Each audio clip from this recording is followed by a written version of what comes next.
में चूंकि हैं, शामिल हैं और ऐसे मोर्चे की उसमें आपकी भी भूमिका रहती। जी, अनम्यूट कर लीजिए। जी अमरीश जी, देखिए नीतीश जी ने पहली बार बयान नहीं दिया है और आगे भी वो बयान देते रहने वाले हैं इस मुद्दे को लेकर के। और उससे पूरे देश के अंदर कम से कम जो लोग विपक्षी एकता के जो पक्षधर लोग हैं उनके अंदर एक जबरदस्त उत्साह भी पैदा होता है। वो हर समय कहते रहे कि हम कोई थर्ड फ्रंट नहीं, हम फर्स्ट फ्रंट बनाने का काम करेंगे। मैं मानता हूं इसको लेकर के बातचीत बीच में जब वो सक्रिय हुए थे उन्होंने सभी विपक्षी दलों से बातचीत की थी और उनको सकारात्मक जवाब भी मिला और उसी इसीलिए वो उसको लेकर के उत्साहित भी हैं।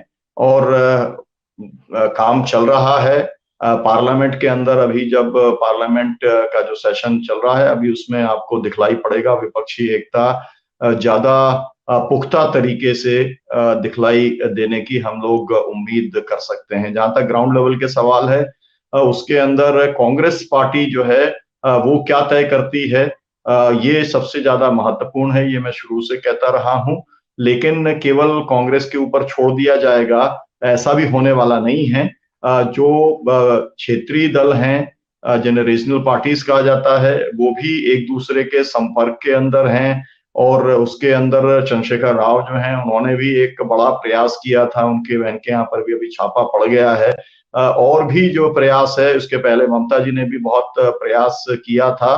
तो प्रयास तो लगातार जो रीजनल पार्टीज के द्वारा भी चलते जा रहे हैं। दूसरी तरफ जो नीतीश जी के द्वारा ये भी कोशिश हो रही है कि जनता परिवार को जो है फिर से एकजुट किया जाए। तमाम सारे नेताओं से उनकी बातचीत चल रही है, जनता दल सेकुलर से बातचीत चल रही है, चौटाला जी की पार्टी से बातचीत चल रही है, कई लेवल के ऊपर बातचीत चल रही है। और सभी लोग क्योंकि इस नतीजे के ऊपर पहुंचे हुए हैं कि 2024 अकेले कोई भी पार्टी लड़कर के या छोटा मोटा कोई अलायंस जो है वो परास्त नहीं कर सकता।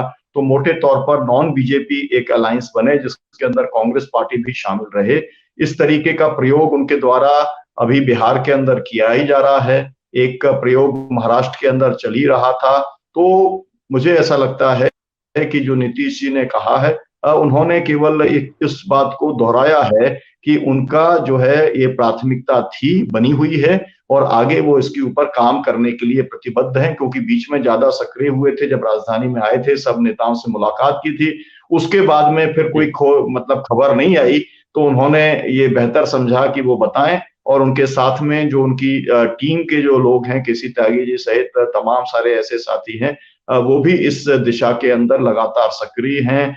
उड़ीसा के अंदर भी उन्होंने मुलाकात की है। जो भी लोग ऐसे हो सकते हैं जो कि इस अलायंस के अंदर शामिल हो सकते हैं और फिर एक क्या कहा जाए, एक विकल्प देने वाला एक अल्टरनेटिव जो है जो खड़ा करके जिसे जो ही वो लॉन्च हो तो लोगों को दिखलाई पड़े कि हाँ ये एक एनडीए का और बीजेपी का विकल्प हो सकता है।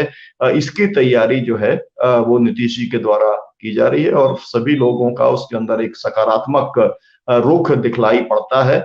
आपने जो बात ये कही कि कौन से लोग हैं जो वापस जा सकते हैं, मुझे अभी लगता नहीं है कि अभी की जो जी, स्थिति है उसके अंदर कोई वापस जाने के बारे में सोचेगा। अभी तो ऐसी कोई सूचना भी नहीं है और ऐसी कोई स्थिति भी जी, बनती हुई दिखलाई नहीं पड़ती है। लोगों को एक गलतफहमी ममता जी के बारे में जरूर बीच बीच में हो जाती है, लेकिन होनी नहीं चाहिए कि उनको लेकर भी जितने जो भी कुछ तथ्य मौजूद हैं तो वो भी लौटने का कोई प्रश्न जो है अभी दिखलाई पड़ता नहीं।